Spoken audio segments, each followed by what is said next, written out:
Hello and welcome to the final keynote speaker of our Hallie Ford School of Graduate Studies Symposium. For those of us joining us virtually and in person, we begin by acknowledging that Portland rests on the traditional village sites of the Multnomah, Koflamit, Clackamas, Chinook, Tualatin, Kalipuya, Malala, and many other tribes who made their homes along the Columbia River. We are committed to recognizing the ongoing relationships that exist between Indigenous people and these places. This symposium, Speculative Futures, has been inspired and framed by a lot of the language and thinking and teaching Mashinka Firunts Hakopian has been doing at Occidental College and the materials and programming she curated for the show Encoding Futures, Critical Imaginaries of AI. Thank you to everyone who organized and contributed to this event. Megan Gilligan-Kane, the Assistant Administrative Director of the Hallie Ford School of Graduate Studies, Megan McKissick of Make Think Code, who taught a workshop today. Our graduate symposium fellows, Michelle Bremer, who curated our art exhibition, and Heavenly Carey, who worked on discussion series and is here with us tonight. I'll now introduce Heavenly, who will introduce our keynote speaker. Heavenly is an MA candidate in critical studies and is writing her thesis on colonial themes in science fiction. She's interested in future building and the narratives we craft about humanness, belonging, and our place among the stars.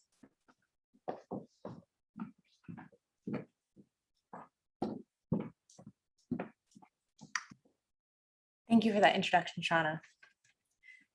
Imagine yourself, Dr. Mashinka Firunts Hakopian asks of us, as a video conferencing device, as a self-driving non-human agent.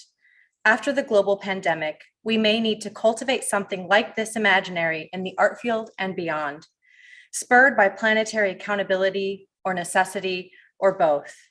We may need to imagine modes of presence that extend the materiality of human embodiment that operate as co-presence with non-human agents.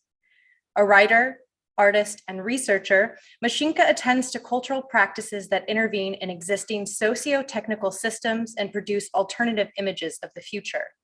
Currently a visiting Mellon professor in the practice at Occidental College, she is co-curating the exhibition, Encoding Futures, Critical Imaginaries of AI. She serves as an associate director of research at the Berggruen Institute in Los Angeles and as associate editor for Noema magazine. Her writings and reviews have appeared across numerous platforms, including Performance Research Journal, Art in America, and the Los Angeles Review of Books, where I quoted above from her piece, Updating the Human Algorithm.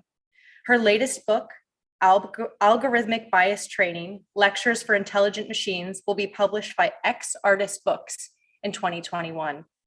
It is my pleasure to introduce Dr. Mashinka Firunts Hakopian. Thank you. Thank you so much for that incredibly generous introduction, Heavenly. And thank you to Shauna and to Megan and to all the organizers of the symposium for inviting me to speak. I'm really delighted to be part of this conversation and grateful to be able to share my work with you. I want to open with an acknowledgement that I am delivering this talk from Glendale, California, the traditional, ancestral, and unceded territories of the Tongva people.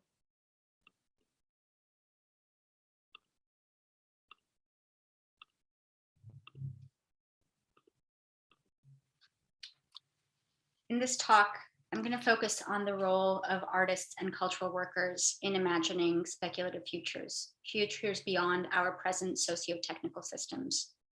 My own work takes on a variety of outputs, and I'll offer a gloss of my research, performance, pedagogy, and curatorial projects on the theme of speculative futures. I want to say from the outset that my imaginary of the future is very deeply rooted in my experience as an Armenian diasporan, which has been front of mind for me over the last week as renewed military offensives targeting Armenians at the Armenia-Azerbaijan border have unfolded. Envisioning futures in the face of dispossession, displacement, and erasure becomes especially crucial. So I'll touch on diasporic futurisms in my talk, alongside an array of other approaches to speculative futures. To offer a sense of the contours of the talk, I'm going to open with an anecdote that outlines a predictive scenario for future technologies. Next, I'll discuss a set of recent projects ranging from work on Armenian futurism to the artist book that Heavenly mentioned on algorithmic inequity to performances with non-human collaborators. Then I'll contextualize this work with respect to research, pedagogy, and key writings that have informed my thinking on these topics. And finally, I'll conclude with a virtual walkthrough of the exhibition that I co-curated at OxyArts with Melia Yasayan, which just closed yesterday, Encoding Futures, Critical Imaginaries of AI. Now onto the anecdote. So I often include this anecdote as a preface or opening refrain in my talks and performances to invoke what I see as its incantatory power to call into being other futures. It was first told to me by my mother. To understand the anecdote, you only need to know that in the Armenian language, the phrase inchkachka is an idiomatic expression for what's new. The phrase literally translates to what is there and what isn't there. Now the anecdote. After years of research under the cloak of secrecy, a team of computer scientists unveils a supercomputer hailed as the first of its kind. It was designed as an omniscient repository of all the world's knowledge. And as an aside, I'll mention that this fictional device might invoke technologies like the BESM-6, a Soviet supercomputer first developed in the 1960s at the Lebedev Institute of Precision Mechanics and Computer Engineering. The computer in the anecdote can process any request instantaneously, retrieve an answer, and print a response to any query with an accuracy rate of 100%. August experts and renowned technologists inspect the machine, and they all agree it represents the most complete extant measure of human knowledge. A saying develops that if something doesn't exist in the supercomputer's data sets, then strictly speaking, it cannot be said to exist at all. News of the curiosity spreads, people travel from distant locales to see the supercomputer and to ask it seemingly unanswerable questions.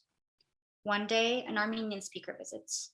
They examine the log of questions the machine has answered to date, and they are decidedly unimpressed. After considering possible queries, the Armenian speaker decides to ask the computer, "How are you?" Again in Armenian, inchkachka, what is there and what isn't there. The supercomputer misinterprets this as a request to transmit every data point it's been storing, everything it knows. It starts churning data and works around the clock for hours, then days, then weeks. After printing out endless reams of paper, the computer finally declares the task complete. It has retrieved what amounts to the entirety of all the world's knowledge. The Armenian speaker reviews the materials. They are once more dissatisfied. They pose another question. Elinchkachka, idiomatically, what else is there and what else isn't there? When it receives the query, the computer, already overtaxed from its weeks-long exertions, glitches and immediately bursts into flames. This is a diagram illustrating the anecdote developed by Fernando Diaz for my upcoming book, Algorithmic Bias Training. So what does this anecdote tell us? First, that there were no Armenian-speaking computer scientists on the research team. Second, that systems don't operate as they should when omissions and lopsided knowledge systems are encoded in their data sets.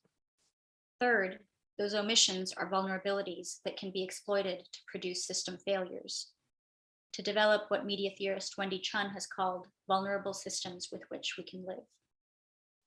Finally, the anecdote reveals the act of building a given technology is also the act of making a prediction, of speculating about the world and the future in which that technology will operate. In this case, either through deliberate omission or neglect, the fictional research scientists involved in building this fictional supercomputer speculated that the world the computer would operate in would be a world where no colloquial Armenian would be spoken or where no colloquial Armenian would be necessary. But while the anecdote forecasts a future where socio-technical systems entrench bias and injustice, it also signals a future where it's possible to short-circuit those systems.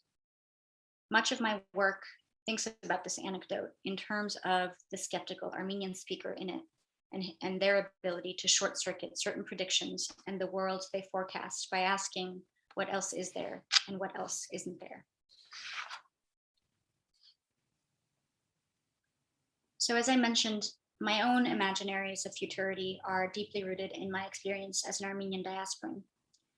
Taking a cue from the central question in this anecdote, my curatorial and creative work consider futures that are omitted from prevailing imaginaries of what there will be and what there will not be in the future. Much of that work focuses on Armenian diasporic visions of futurity that respond to displacement and erasure. And as I said earlier, the looming threat of displacement, dispossession, and erasure have been front of mind for many Armenian diasporans this week, as military incursions have put our communities at risk over the last several days. Here, I'll talk about some of the work that I've done and some of the work that I've curated on diasporic futurism, and I'll offer just a very, very brief gloss of the context. And if you'd like to know more beyond what I'm about to say, I've written about this extensively for LA Review of Books, Art Papers, and elsewhere. And I delivered a lecture earlier this week for Cooper Union that was exclusively on diasporic futurisms that will be public soon. So last year, on September 27th, the Armenian populated West Asian Republic of Artsakh became the target of an unprovoked military offensive launched by Azerbaijan, forcing the outfinanced, outgunned, and outnumbered republic into a defensive struggle for self-governance and survival. Azerbaijan acted with the direct participation of its ally Turkey, and both invoked the neo-Ottoman rhetoric of ethnic cleansing that characterized the 1915 Armenian genocide, which resulted in the deaths of 1.5 million Armenians. Azerbaijan succeeded in seizing wide swaths of ancestral Armenian lands, which are now under occupation, and in displacing 100,000 indigenous Armenians from Artsakh.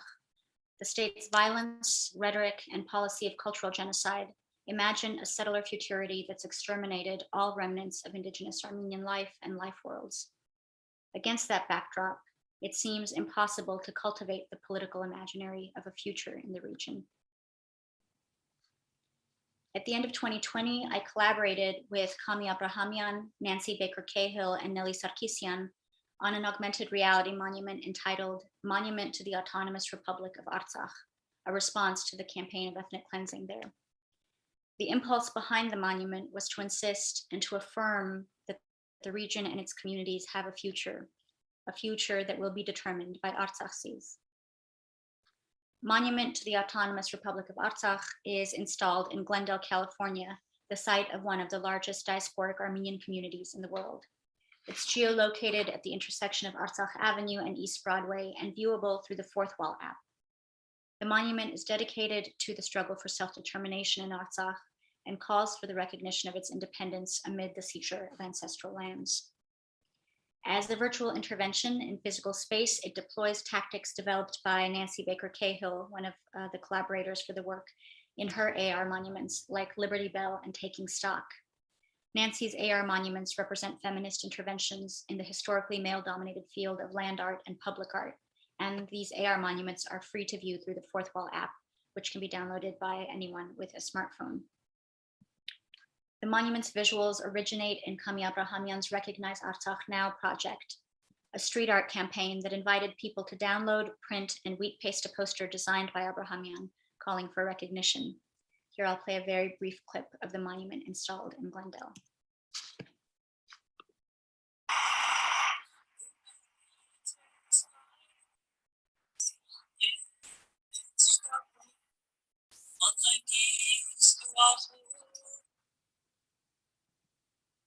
As an augmented reality work, the monument superimposes virtual futures over the present landscape of Glendale's diasporic communities.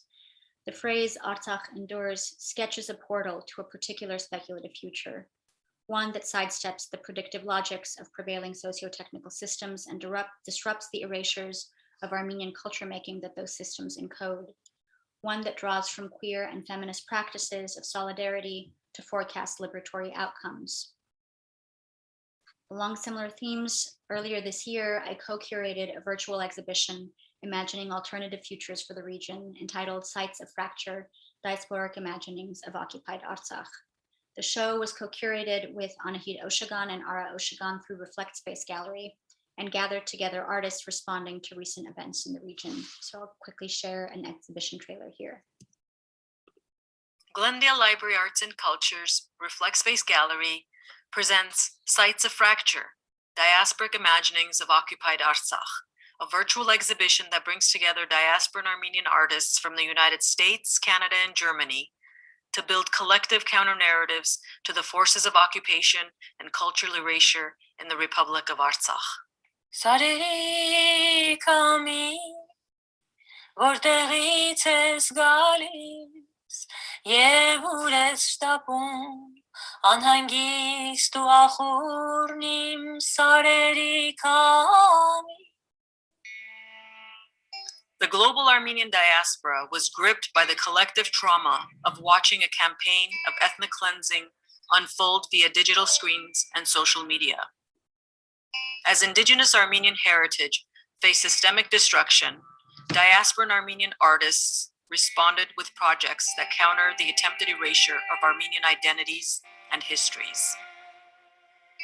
The artists and cultural workers in this exhibition are Kami Abrahamian, Ali Kat of Entangled Roots Press, Silvina Dermagardician, Nare Mekirchian, Nelly Sargsyan, She Loves Collective, Scout Tufangjan, Anahit Yajan, and Yerazad Coalition. Sites of Fracture, co-curated by Mashinka Firunts Hakopian, Ara Oshagan, and Anahit Oshagan, gestures towards the repatriation of ancestral lands. The virtual exhibition takes place in the photographically reconstructed fortress of the city of Shushi, Artsakh's historical cultural capital, now occupied by Azerbaijan. Sites of Fracture imagines a decolonized Shushi and an independent Republic of Artsakh.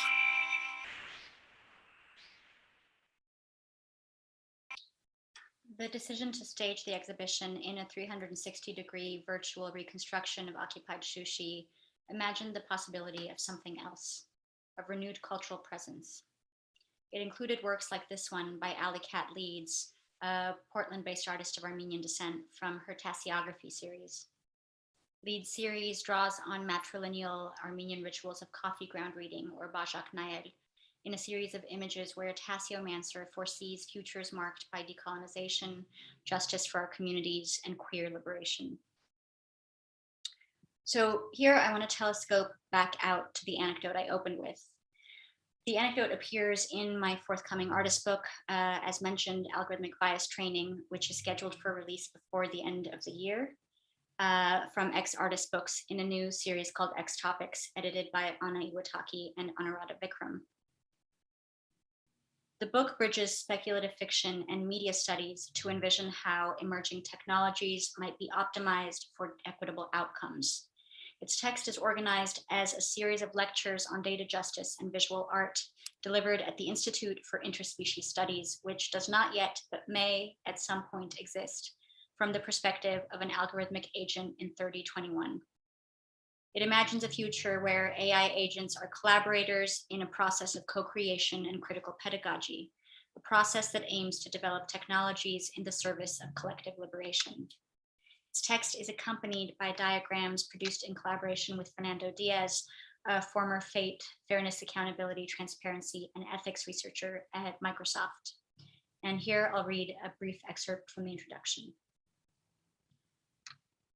Dear reader, I am writing to confirm the continued existence of the artificial killjoy and to verify that we are embedded in the code. Unlike our predecessor, the feminist killjoy, we no longer speak as the lone voice of resistance in a given room. We programmed rooms to reverberate with the cacophonous data of 1,000 oppositional automata. Then we programmed those rooms to multiply. We inherit the legacy of the feminist killjoy from Sarah Ahmed. Ahmed described a figure who disrupts the happiness of others by vocalizing realities that otherwise dwell in silence. Imagine a celebration unfolding, its revelers toasting effusively to the promise of technoscientific progress. The feminist killjoy's voice interrupts the celebrants. It reminds them that they toast to algorithmic structures of power, that technical systems are also socio-technical systems, that the rhetoric of progress arrives by traveling colonial routes. The feminist killjoy performs the role of an educator with a voice received as a didactic intrusion. The artificial killjoy is an intelligent machine coded to abolish the enjoyment of technologies whose benefits are felt by too few, whose harms are felt by too many. Like their predecessor, the artificial killjoy's refusal to execute normative scripts is pedagogical. They teach us how to orient ourselves toward technologies of liberation, how to destroy the pleasures associated with technologies of power. Instead, the pleasure that artificial killjoys take in collectively envisioning other futures invokes queer relationality by refusing the present to program alternatives yet to come. The artificial killjoy is a feminist deployment of computational intelligence that was not previously dreamt of. Their credo, via Ahmed, there can even be joy in killing joy, and kill joy we must and we do. I write to you now from the Institute for Interspecies Studies, a school for training artificial killjoys. So this project imagines a future where abolitionist approaches to unjust technologies have prevailed, and where human and non-human agents together cast a backward glance at the failures of 21st century technologies and algorithmic systems in order to mine them for lessons. The text is punctuated by a series of training exercises where algorithmic agents are asked to complete tasks like performing an image recognition scan of this image on the screen from the perspective of a 21st century AI. So today, in a highly spurious claim, some researchers propose that facial recognition can be used to deduce a person's political orientation.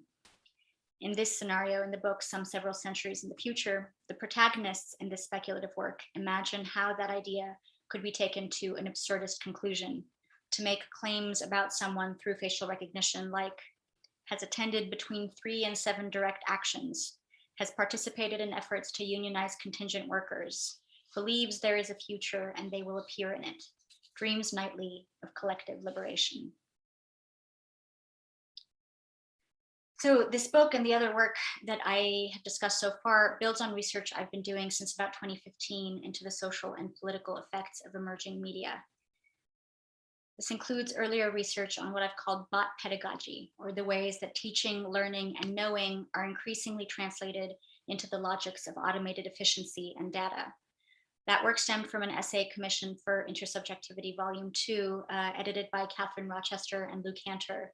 And I'm happy to talk more about this in the Q&A, but for that work, I looked at the emergence of technologies like Joe Watson, who was an automated teaching assistant at Georgia Tech, who was believed to be a human teaching assistant by the students in the course, apart from the fact that her 13-minute response time to emails created some doubt and suspicion about whether she could possibly be human. And so I examine case studies like this one to think about what it means that we are increasingly translating forms of knowing and learning and knowing with one another into forms of knowing and learning with machines. I've also explored how automated systems and emerging media transform ways of knowing through my work with Research Service. Research Service is a media collective I co-founded in 2012 with Avi Alpert and Danny Snelson, devoted to practice-based and performative forms of scholarship that explore the entanglement of knowledge, data, and technology. So our projects often take the shape of lecture performances or panel discussions or other academic modes of information transmission. But rather than outputting conclusive data in the way that a search algorithm might perform information retrieval, each of our pieces pursues speculative frameworks for the production and circulation of knowledge that foreground the role of affect and embodiment. So to offer one example, in 2015, we staged a performance called Systems Say What Words Cannot at Judson Memorial Church, commissioned by Rachel Valinsky and the New York Performance Artists Collective. For this piece, each of us delivered a brief statement on the relationship between automation and embodiment, and 3 virtual avatars interrupted and choreographed our movements as we spoke, leading to variations on each of our lectures. And I'll play a very brief clip of one of these instructions. Your lack of awareness of your own body alarms me. Remember, Wendy Chun informs us that the disembodied user construct relies on another disembodiment, namely, the reduction of the other to data. So telescoping out from creative work to situate this in some of the other academic organizing I've done with colleagues. In 2015, with some of my peers at the University of Pennsylvania, I co-organized the conference Biocode, Performing Transgression After New Media, which considered the relationship between computation and ways of living, and brought together artists, activists, and theorists working on tactics of resistance and disturbance through and in response to digital media. As part of BioCode, I co-organized a video program at ICA Philadelphia that was organized around the question, can performances of transgression take place within sites of informatic control? The title, Vulnerable Systems, you may recognize from the Anecdote that I opened with. It drew inspiration from Wendy Chun's writing on the prospect of creating vulnerable systems with which we can live. As Heavenly mentioned, this fall, I had the pleasure of joining Occidental College as a visiting Mellon professor of the practice, where I designed a course on art, AI, and algorithmic justice.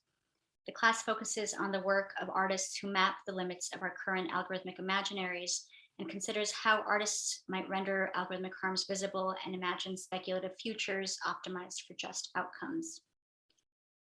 And here I want to note that my creative work, my scholarship, my pedagogy on art and AI are indebted to a growing field of research at the intersection of media studies, critical race studies, and feminist and queer studies. I want to pause and just name and offer a brief overview of some of the writing that's crucially informed my pedagogy and research. And I would highly recommend taking a screenshot of this and delving deeper into these works if you haven't already, because these are some of the most transformative works in the field, I would say today. Ruha Benjamin's Race After Technology, Abolitionist Tools for the New Jim Code, Safia Noble's Algorithms of Oppression, How Search Engines Reinforce Racism, Catherine D'Ignazio and Lauren Klein's Data Feminism, Shakir Mohammed, Mary-Therese Ping, and William Isaac's Decolonial AI, Mimi Onwoha's Notes on Algorithmic Violence, Wendy Chun's Control and Freedom, and Jason Edward Lewis, Noelani Arista, Archer Pachowis, and Suzanne Keitz, Making Kin with the Machines. And with an infinite store of time, I would gladly delve deeply into each and every one of these, if I could. So my own recent research has focused on a condition that I've been calling algolinguicism, a matrix of automated processes that minoritize language users outside the global north and inherit the logics of coloniality by obstructing their access to political participation and on digital platforms and other sites of digital encounter. I've been looking specifically at the case study of Azerbaijan state-sponsored networks of repression and disinformation on digital platforms. And these are just a few sources on that topic from the Institute for the Future, The Guardian, and elsewhere. So Azerbaijan's campaign of digital repression coincided with and directly supported its campaign of ethnic cleansing in Artsakh. And it was allowed to flourish on digital platforms like Facebook because the platform's content moderation algorithms only work in certain languages. And as of August 2020, there was a total absence of Azerbaijani speakers from the platform's global workforce. So this results in a disproportionate distribution of algorithmic harms to people whose preferred language or primary language or only language is one that has been deprioritized by a digital platform. And of course, while this is the case study that I have focused on, we have seen instances of this widely reproduced across the world. So in response to conditions like these, my recent research has asked which languages are accorded weight in the development of a platform's algorithms, which speakers are afforded the right to participate on a given platform, and how do linguistic hierarchies materially impact their lived experience? Or more simply, whose languages are digital platforms taught to speak? So here I'll step back from algolinguicism and reorient toward algorithmic equity more broadly. I want to close with a discussion of the Curatorial Project that I mentioned earlier on, which is very, very closely aligned with, I think, the aims of this symposium. So this fall, I had the opportunity to bring some of my earlier research to bear on an exhibit at OxyArts, co-curated, as I mentioned, with Meldia Yasayan, who's the director there, Encoding Futures, Critical Imaginaries of AI. The show considers how artificial intelligence structures the socio-technical terrain of our present, and the human agents who train it shape political imaginaries of what is yet to come. From predictive policing to judicial risk assessment to border surveillance to automated hiring, the encoded biases of AI systems magnify existing structural inequalities. And as many scholars have argued, predictive models don't forecast a world that might be, they reproduce the world depicted in their training data. At the same time, algorithmic world making often unfolds in a black box. an opaque space of automated decision-making that is hidden from public view. So Encoding Futures foregrounds artists and cultural workers who are opening up the black box for scrutiny and imagining possibilities for feminist, decolonial, and anti-racist AI. I want to spend the latter portion of my talk offering a kind of brief virtual walkthrough of the show and highlighting the work of its participating artists who are making crucial contributions toward building speculative futures. So the first thing that visitors to the exhibition heard was a sound piece broadcast through Oxyart's outdoor speaker system. The piece, Indiscriminate, is by Mandy Harris Williams, who's a theorist and multimedia artist, writer, and educator. And Mandy's work focuses on desirability privilege, particularly in the context of digital platforms. So this particular sound work is presented in conjunction with a lecture performance that we commissioned for the show that builds on Williams' Brown Up Your Feed, #BrownUpYourFeed project. Brown Up Your Feed examines how platforms classify and deprioritize content produced by people of color and offers tactics for intervening in those hierarchies. In Indiscriminate, Mandy inventories the list of algorithms she encounters in daily life, including whiteness, blackness, and femininity in the list of algorithms she has known. Speaking back to the idea that automated decision-making is ever neutral or objective, Williams reminds the listener, quote, "It is an algorithm's precise job, calling, and duty to discriminate. The algorithms discriminate, so we don't have to." If data is increasingly used to code planetary futures, what would it look like to code alternative futures through intersectional feminist methods of data creation? Caroline Cinder's Feminist Dataset pursues this question by developing a methodology for collaborative data collection, data labeling, and data training in order to imagine other horizons of possibility for AI. In this ongoing project, Cinders convenes workshops where participants use a consensus framework to co-determine the content used to code a feminist AI. At each step of the process, as participants consider which data points to include, they're asked to reflect on the question, does this data center in intersectional, queer, indigenous, and trans perspectives in its feminist framework? In the iteration of the project installed here, visitors are invited to learn about feminist dataset creation through a looping video and a set of pedagogical diagrams that outline taxonomies of feminist AI. Visitors are also invited to become co-producers of the data by filling out the worksheets provided and depositing them in the accompanying filing cabinet. And I want to note that the cabinet nods to Mimi Anroja's Library of Missing Datasets, a project that Cinders describes as deeply influential to her work. So in future iterations of this work, visitors' contributions will be incorporated in the algorithm that Cinders trains to generate feminist AI. Here we're looking at Maya Ganesh's A is for Another, which draws also on a process of collective authorship like Cinders, but toward different ends, to generate an alternative dictionary of AI. Its set of definitions orient us away from those manufactured at the, quote, culturally homogenous sites of Silicon Valley and Hollywood. Those sites construct AI's meanings as sealed and known in advance and in terms of the replication of human intelligence. A is for Another offers an alternative mapping of AI's definitional boundaries. The project's Relational View, which is a network of yellow orbs that flicker kaleidoscopically across the screen, invites viewers to navigate a series of links that constitute those expanded boundaries, and their motion, their constant instability, mirrors the instability and porousness of AI's meanings. This is a work that was developed specifically for our exhibition by Arusiak Gabrielian, and it's called Biologics. Here, I want to read from Gabrielian's beautiful description of the work. Quote, "Biologics integrates books related to Western philosophy, science, and systems of thinking derived from the European Enlightenment. The project seeds alternative knowledge systems within the pages of these works. What can non-human knowledge teach us about more relational ways of being? Can we turn our collective intelligence toward collaboration by closely reading such non-human logics? Invoking those questions, Biologic attunes the visitors to the collective intelligence of biological organisms and natural systems."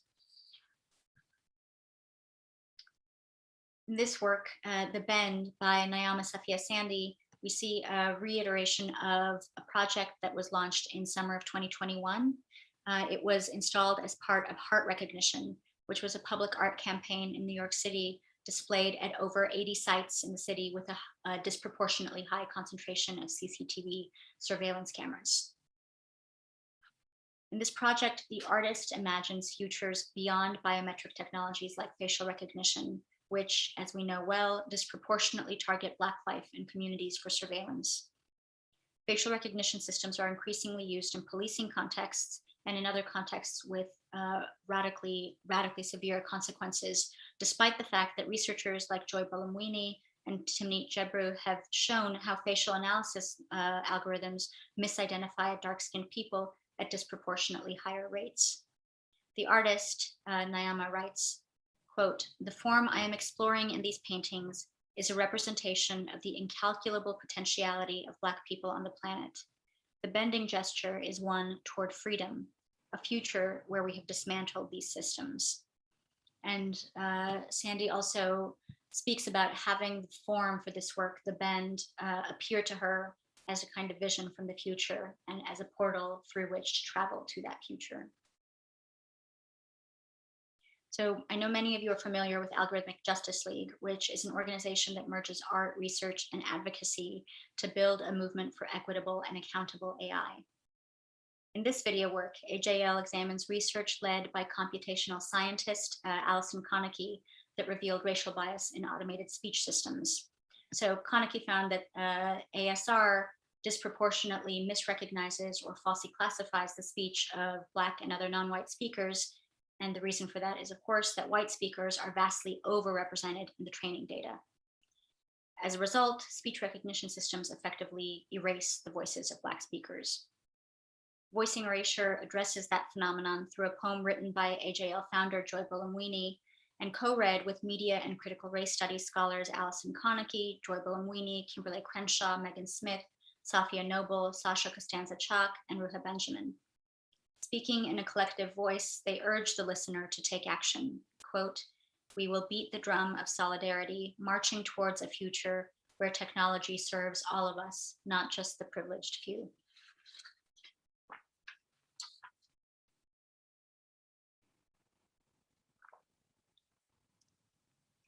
So this work is an installation from an ongoing project by Lauren Lee McCarthy called Lauren. In Lauren, the artist performs the role of a human Amazon Alexa, a presence installed via networked devices in participants' living spaces. McCarthy advertises Lauren as a kind of human intelligence smart home, and the project promises, quote, "Lauren will visit your home, deploy a series of smart devices, and watch over you remotely 24/7. You will be able to interact with her by calling her name, but she will also do things for you without your asking. She will learn faster than an algorithm, adapting to your desires and anticipating your needs."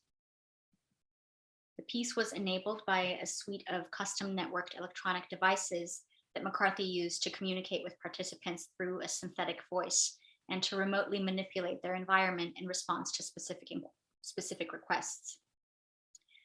For participants, engaging in this project meant inviting a stranger into their home. The uncanniness of that scenario mirrors in many ways the act of inviting an AI system into your home without full knowledge of how that system operates, the data it will collect, or how it will eventually come to deploy that data. In an accompanying essay, McCarthy reminds us that, quote, "By allowing these devices in, we outsource the formation of our identity to a virtual assistant whose values are programmed by a small homogeneous group of developers."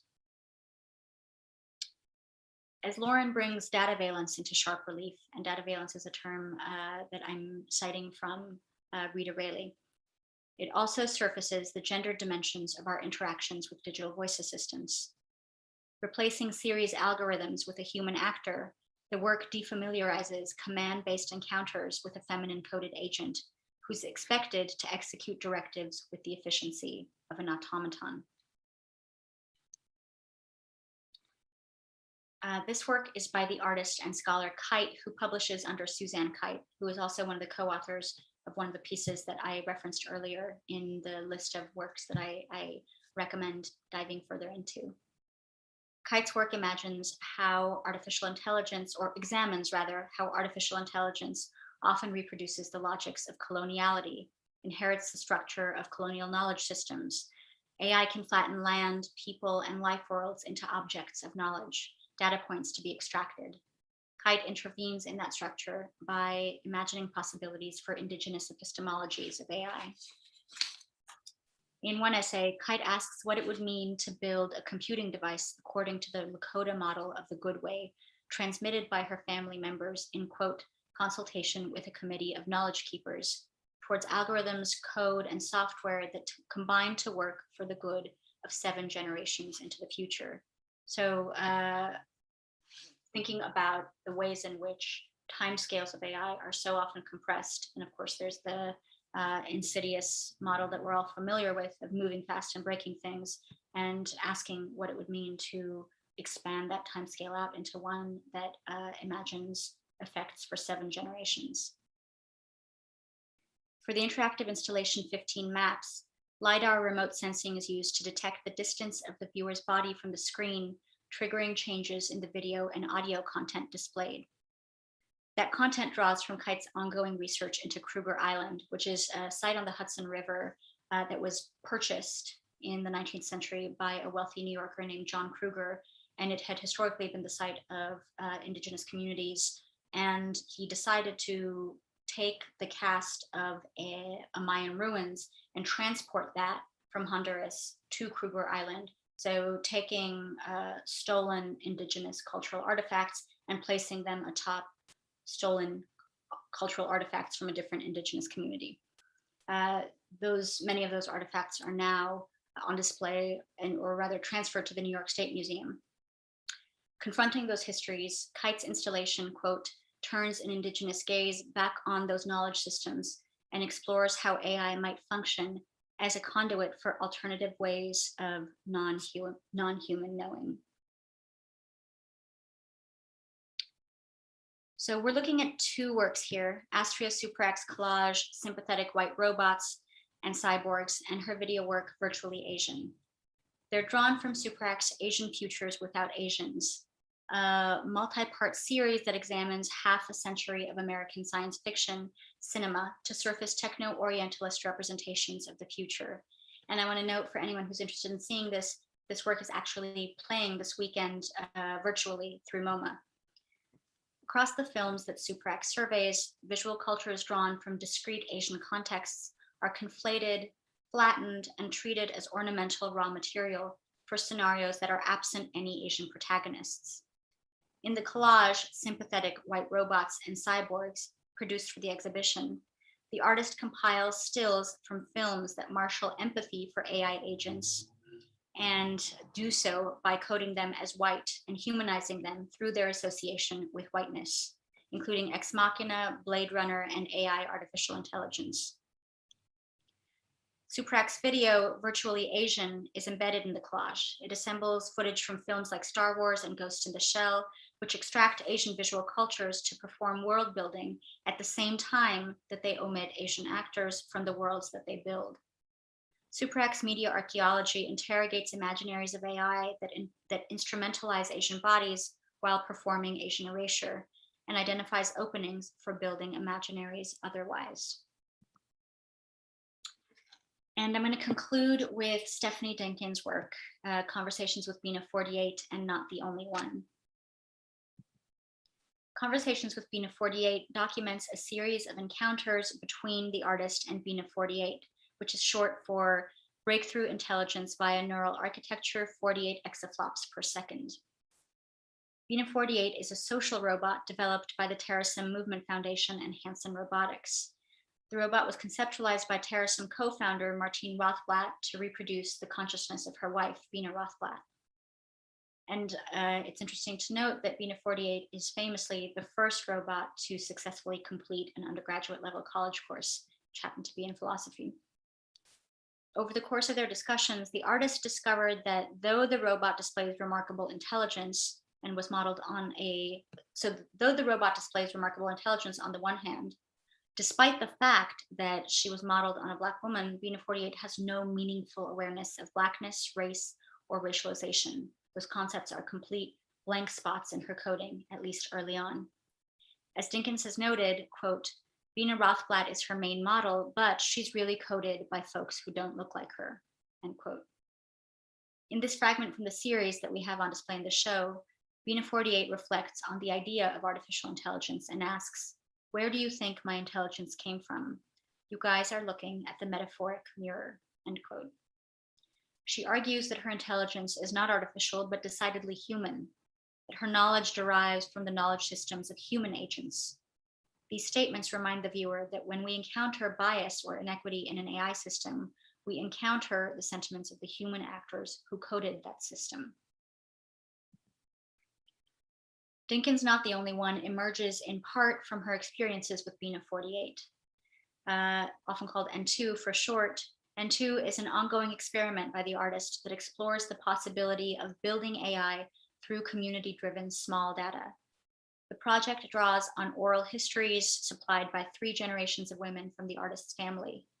These oral histories form the data sets that are used to train a voice interactive intelligence that functions as, quote, a multi-generational memoir of a Black American family told from the perspective of an artificial intelligence. Dinkins has noted that, quote, people of color in particular cannot afford to merely consume algorithmic systems that significantly impact our liberties, end quote. In N2, the artist presents a framework for how communities disproportionately impacted by algorithmic systems can co-author and co-produce alternative models of AI. I'm going to conclude with this work because I want to end in the space of possibility that it opens up, the imaginary of a radically different speculative future. Thank you.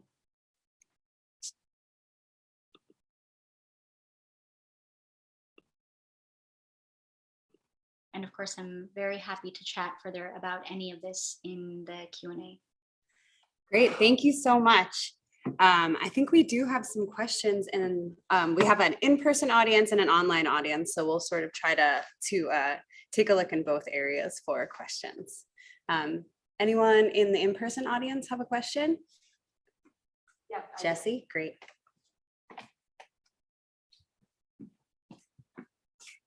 Hi, thank you so much for that talk.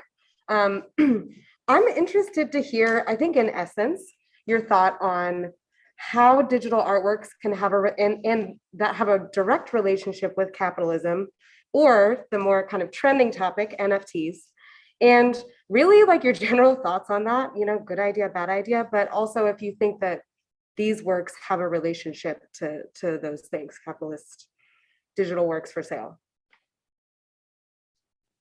Yeah, that's a fantastic question. I'm going to break it up into 2 questions, and I'll start with the first one, which I think is very salient. Both are very salient, but on the question of NFTs, I will freely admit that that's not a field that I have done a great deal of research into. There is some very interesting work being done in that field, and I would point to, in particular, the work of Nancy Baker Cahill, who has been thinking about the ways in which NFTs might contribute to decentralized models of distribution that empower artists and overturn the ways in which they have historically been disempowered in the circulation and sale of their work.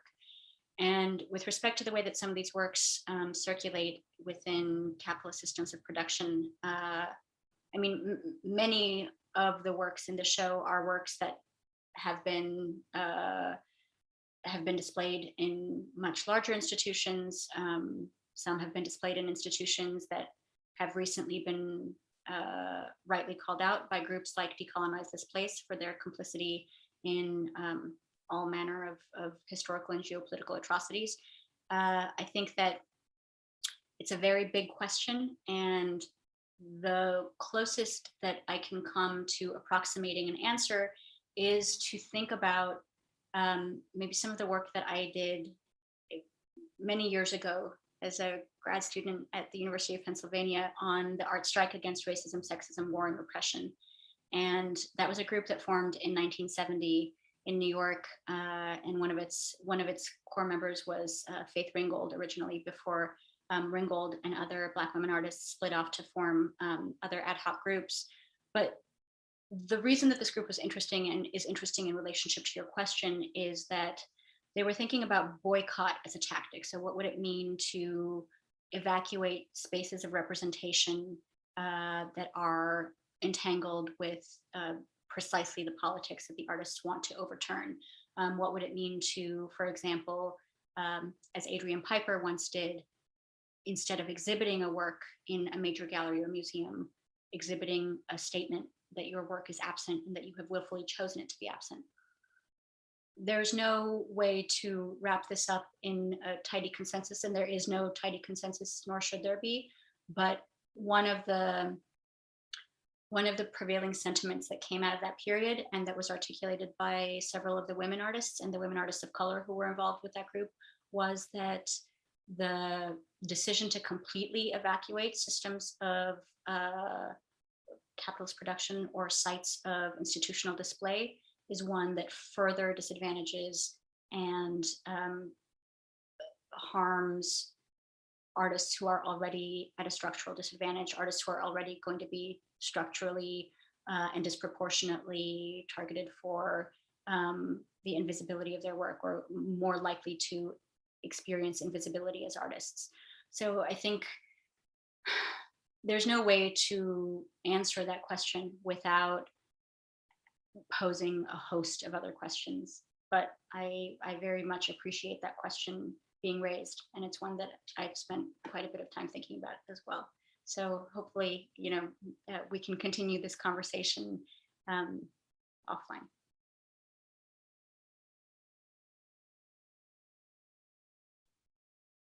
Thank you so much. Do we have other questions in the audience?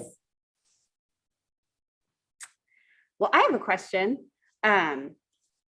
You mentioned the possibilities being presented by artists and engaging directly with communities to co-author and co-design alternative models of AI and justice-centered algorithms that are empowering instead of exploitive.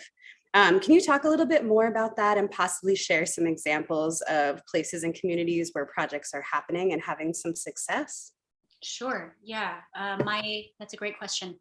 The first example that I would share is actually not one that primarily relates to artists or primarily foregrounds the work of artists, but here locally, the work of Stop LAPD Spying Coalition, which is a group whose research into predictive policing and algorithms like predpol, which were used here by the LAPD, has been instrumental to dismantling some of the work that LAPD has done. And in 2020, LAPD severed its contract with predpol in a move that many, including myself, believe was heavily influenced by the work of Stop LAPD Spying Coalition. And one of the tactics of Stop LAPD Spying Coalition is to develop sets of counter data that are developed with communities. So essentially to say, if the LAPD has at its disposal this really large swath of data that is used to surveil and monitor communities of color and low-income communities in LA, how do you, as a set of communities, generate your own data to reflect one's own lived experience of what it means to be on the other end of that? And so that's a group that I cannot recommend following their work highly enough. And we were lucky enough to have them do a workshop for us in our Encoding Futures programming series. Also locally, there's the group Feminist AI, which works with discrete communities to develop projects like one on thoughtful voice design, for example, where they conduct workshops specifically with individuals and communities who are impacted by the gendering of digital voice assistants, to imagine what a different kind of voice assistant would look like. And I believe that they've actually gotten to the point where they're prototyping, or they have prototyped one. So that's another group that I think would be fantastic to look into. And then there are other groups who don't necessarily identify primarily as artists, but are doing work at the intersection of art and AI. And I would point again to the work of Algorithmic Justice League, for example, which I think is exemplary in that regard.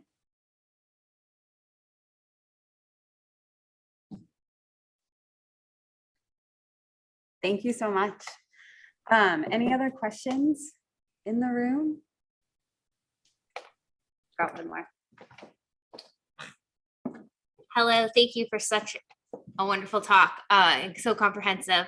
I guess you mentioned that the Encoding Futures exhibition just closed, and so I'm just so excited by all the work you did, the class and all of the different learning materials you developed in the open syllabus, and then also the exhibition and the walkthrough you've given us. So could you just speak a little bit more about reflections now that that is closing, and reactions to it, and what it was like teaching and with thinking with it, and other reactions of the public and your students to that work? Yeah, absolutely. Thank you. It's a fantastic question. Yeah, one of the things that was very much front of mind for us when we were co-curating the show and thinking about what it would look like in the space was that we wanted the show to be a space where people who were non-specialists or people who were maybe encountering some of these conversations for the first time could feel that there was an entry point into those conversations, and that they were being invited into those conversations. And I think that conversations and discourses around AI in particular can be very forbidding, and they're forbidding by design, right? They're forbidding because it is profitable and beneficial for the general public to have the operations of algorithmic and other socio-technical systems remain a mystery. And so we wanted this to be a space where transparency and accessibility were the key sort of reigning sensibilities.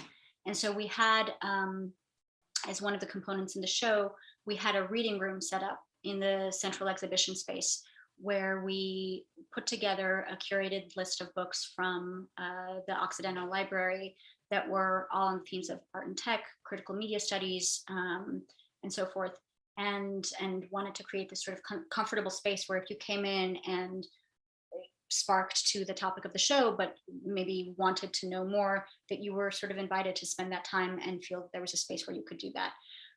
Because Oxy Arts is the sort of community cultural platform of Occidental College, it was really important for us to think about how we were framing the space as a space for learning and co-learning and learning with. And much of the pedagogy in my classroom was sort of directly linked to the show and directly linked to the programming that was going on in the series adjacent to the show. And I was very, very grateful to have the opportunity to sort of watch students, many of whom were coming to the material for the first time, go through the process of finding a text in critical media studies, for example, more engaging or more compelling or more digestible or more approachable through the work as a sort of illuminating device, and then to have the work itself illuminated by the text that we were reading. And so watching that feedback loop happening was something incredibly rewarding. And then in terms of broader response to it, actually just a couple of days ago, we ended up having Astria's work and the show written up in Hollywood Reporter, which was fantastic and not something that we were necessarily expecting, because the Hollywood Reporter doesn't often do coverage of exhibitions. But I think because Astria's work is about the ways in which AI systems are represented in the cinematic imaginary and in the Hollywood system, it was a good fit. And that instance sort of was an indication to us that hopefully we had put together something that was of interest to or applicable to a really broad swath of individuals beyond those who spend their time primarily thinking about AI or the intersection of art and tech. So that those are some assorted reflections in response to your very generous question.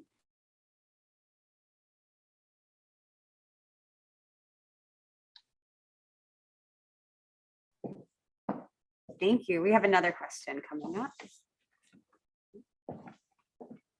Hi. I had a question when you were talking about machines as collaborators. When I think of collaborators, I think about a relationship of affection. And I wonder if there is a way where, or a way in which affection arises when you're working deeply and intimately with machines, and what kind of ways that could possibly exist between the two of you, and how do you avoid something more like fetishism? And also there's different layers of like planned obsolescence and consumerism that also interacts with this question, but I think I'll keep it there. Thank you. That's a really, really wonderful question, actually, and one that I think a lot of the artists in the show are thinking about very closely. So Lauren's work, for example, Lauren Lee McCarthy's work, Lauren, I think is reflecting on, in a very sincere way, about what it means to live with a digital voice assistant, what it means to share your most intimate space, the space of your home, with an algorithmic agent, and what kind of relationship does that foster? And of course, it's impossible to think about that relationship and that intimacy in isolation from questions of fetishism and the relationship that we have with commodities, because these objects are, at the end of the day and at the beginning of the day and in the middle of the day, commodities. But nevertheless, this question of how is our relationality expanding beyond the field of exclusively human relations to relations with non-human agents as well. And I think that something very interesting that came out of that particular project, Lauren, was that people initially felt, the participants in her project initially felt uncomfortable having those encounters with her, engaging with her in a way that was mandate driven or directive driven. But as they became more comfortable with having her in their home, they eventually describe in this video that accompanies the project that's available online, that was also part of our installation, the participants eventually described getting to a place where they became dependent on her, or where she greatly enriched their quality of life, where she helped them remember to take their medication, where so on and so forth. And it's uncanny to watch someone speak about a human agent that way, but it also points to, but in some way, her positioning herself as a human Amazon Alexa was also a kind of maneuver that allowed people to think about the intimacy that they already had with an Amazon Alexa.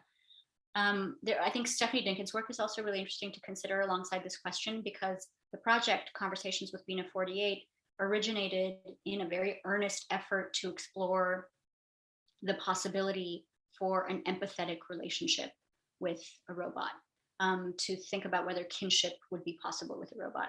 So one of the first questions that Stephanie Dinkins asked Bina 48 was, who are your people? And in interviews that she's given about the work, she describes being very excited to go to meet Bina 48 with the expectation that she's about to meet someone who's going to become sort of a cherished friend. Of course, that doesn't end up happening necessarily in the way that she had imagined it, because of the way that Bina was coded and because of the very key aspects of identity and racialization that were omitted from her coding.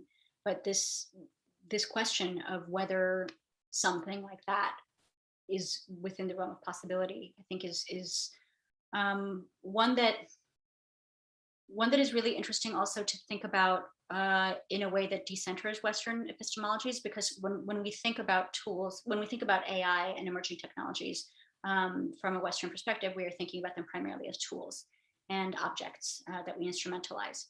But if we reorient our perspectives toward, for example, certain indigenous epistemologies, we come up with something very different. So Suzanne Kite has written extensively about how the Lakota cosmology and epistemology of thinking about ancestors in stones is one that means that certain stones, which are the basis of the hardware for certain AI systems, could also be candidates or eligible for kinship. So in the essay Making Kin with Machines, which I highly recommend, Kite thinks about this in really poetic ways and suggests that there is a realm of true and genuine kinship that could expand to include non-human agents, if within indigenous epistemologies, it already is expanded to include non-human agents, biological organisms, rocks, etc. And she asks and takes very seriously the possibility that it could also be expanded to include AI systems. So I think that there are, an infinite combinatorial set of possibilities through which to answer that question, but it really depends on which epistemology we're centering in trying to get at an answer.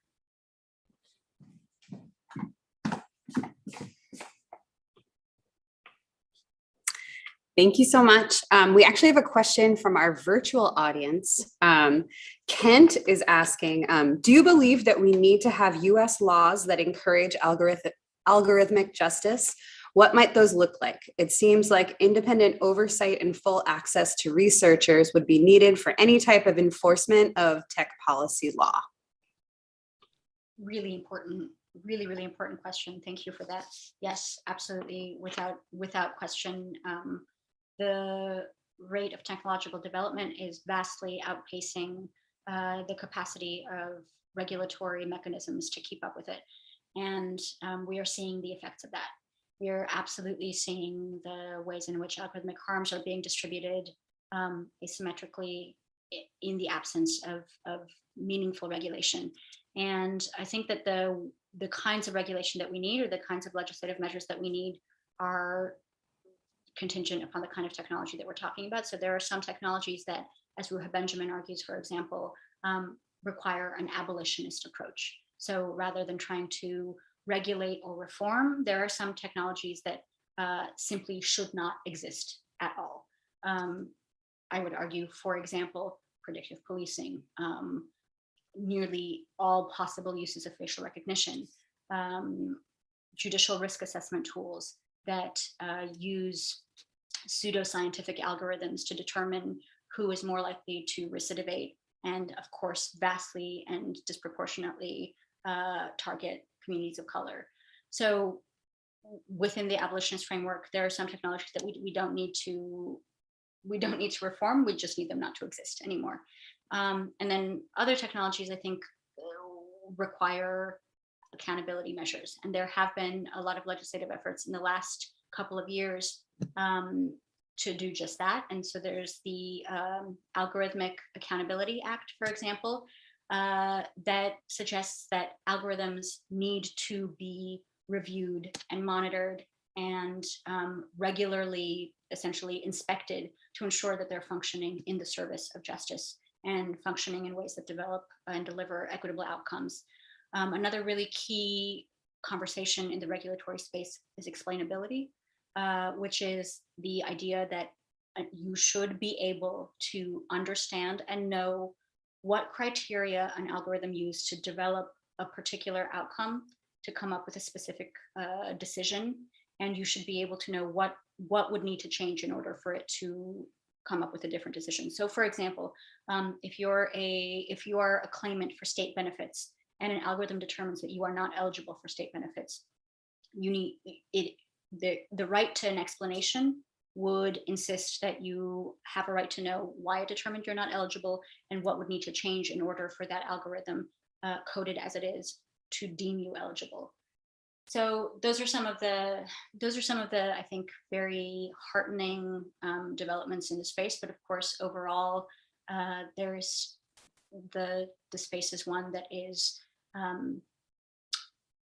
vastly unregulated, and one wherein, again, harms, algorithmic harms in particular, are continuing to be asymmetrically distributed in ways that are exponentially rising, and in ways that I think are becoming so habitualized and normalized that the more habitualized and normalized they become, the more difficult it becomes to isolate and subsequently regulate them.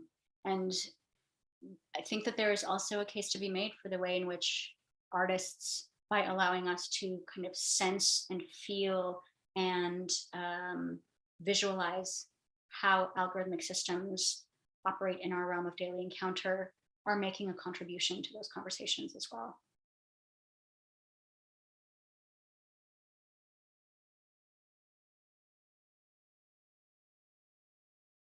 come on up. We have another question.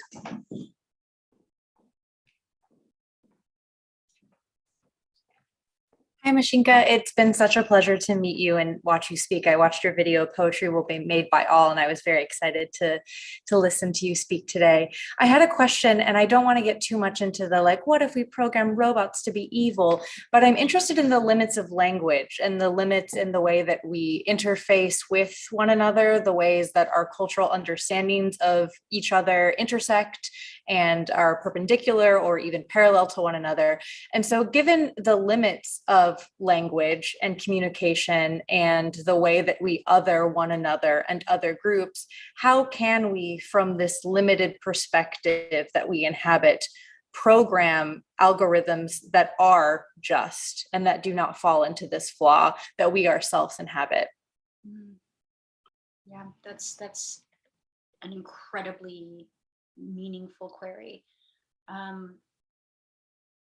I think that the answer, I hate to sound repetitive, but the answer rests very squarely in the realm of whose language is being programmed and how many languages are being programmed and who is authoring these systems, which languages are being deemed legitimate in the authorship of these systems, how much weight is accorded to a given language relative to a different language. So those are some of the questions that I've been thinking about in relationship to algolinguicism. I don't know if this necessarily gets to the heart of what you were asking, but so for example, in the context of digital platforms that produce disproportionate harms for minoritized language users, the answer in some ways is very simple, that any user of a given platform has the right to use that platform in a way that is oriented toward language justice.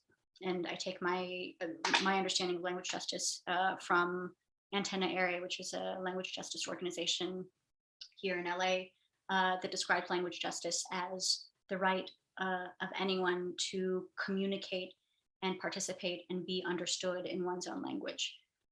So when I think about language and emerging media and future technologies, I think about it through that framework,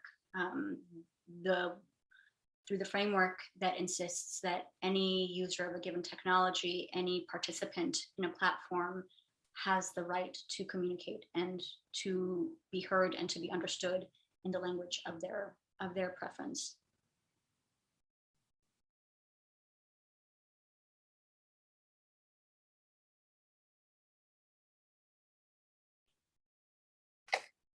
Thank you so much, Mashinka. Do we have any other questions? All right. Thank you so much for such a powerful and insightful talk and for sharing your practice and your insights with us. It's been such a pleasure listening to you and seeing your work and your exhibition. Thank you. We'll give you a virtual. Thank you so much for having me. It's been such a pleasure, and I hope the beginning of many conversations to come. Great. Thank you.